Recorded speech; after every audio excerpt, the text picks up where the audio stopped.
receiver the whole time? I guess. Give us a heads up here. Ready? Okay, Maggie. Stan, you called Boston the best team in the NBA. What about them impresses you most about the way they handle the business of the game?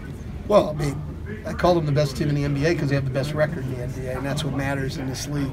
They're the #1 defense in the league by a pretty good margin. That's been the most impressive thing. I mean, obviously they've got a lot of offensive talent, but the fact that they've brought so many new guys together and gotten them to defend as well as they have this early in the year is impressive. I know Tatum and Brown are great contributors, but it starts with Kyrie. How do you bother him? You know, I don't know. We've been coaching against him a long time. I don't know. He's really good, so you just go out and, you know, you play him the best that you can. You got to do a good job on him. Your pick and roll defense has to be good. It has to be a real good team effort. Brad Stevens had high praise for Avery Bradley. I know you love the player that he is for you guys. What about his mental makeup? Gives you ease that he's not going to let tonight, affect him in any way. Well, he's a very serious professional guy, and he's ready to play all the time. He's been really consistent for us. I think he's been consistent throughout his career. He's a reliable guy that you can count on. Thanks, Steve.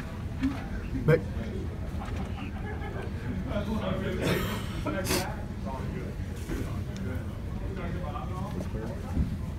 has anything about Avery surprised you, or is he pretty much what you expected? Yeah, he's exactly what we expected, which is good because we expected a lot. So, I mean, he's a guy who comes to play all the time. He comes to work all the time. He's serious. He's unselfish. He plays hard. I mean, there's no negatives on him. So that's what we thought we were getting, and that is what we've gotten. So as high as our expectations were for him, it's good that we haven't encountered any surprises. Your resiliency this year, is it the chemistry, or what is it? I don't know, and we're only 18 games into the season, so I try not to draw any conclusions on anything this early. Coach Marcus Morris was saying he has a lot of respect for Detroit and thanks you guys, and has no ill will because you guys did him a favor by trading him to Boston. What went into the idea of moving on, and what did he and Aaron kind of bring to Detroit last year? Well, there was no we never had one thought about trading Marcus ever. It was the availability of Avery Bradley. That's what it came down to. We were in a situation where we had a free agent two-guard, and nothing had been resolved there, and then Avery's availability came up, and Marcus is what was required to get it done. We tried to do it with other people in the deal, so it's what we had to do to get it done. Marcus and Aaron both, I mean, two of my favorite guys, both really tough, unselfish, team-oriented guys. You couldn't ask for more. So, especially when it's when I look back, probably, a few years down the road, and you're looking back and saying, who's your group of favorite guys you've coached? Those two guys will be in that group.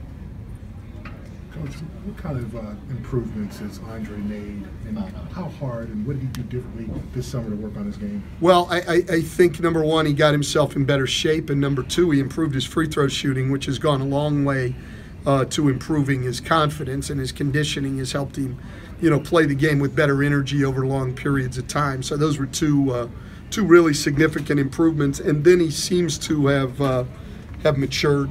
Yeah, he seems to have matured, not letting things bother him as much and everything else. So, that's a third very significant thing. How much of a mental hurdle is the free throw shooting? You dealt with Dwight and Shaq. I'm the king. I'm the king. Yeah, and the only thing the funny thing is, the only thing I could do as a player was shoot free throws. I mean, I couldn't get fouled to get to the line, but I actually could shoot free throws. It was the only thing I could do. So, but yeah, I've had all three of those guys. I mean, it's different for different guys. The thing is when Shaq was playing, quite honestly,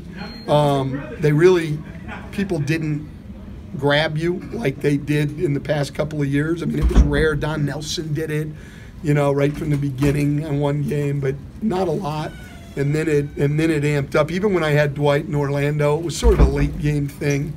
With Andre, it got tougher because you know, it became a first quarter, second quarter thing, a game-long thing, and so now your playing time, your rhythm, everything is affected, and it was hard on him. I mean, I think it was hard on him confidence-wise, and it was just hard to get into a rhythm playing. Stan, your bench guys have been really good this year. Anthony and Ish and all those guys. How does a player become a good bench player and learn how to contribute in that way? Because everybody grows up starting, you know, by the time they get to the league.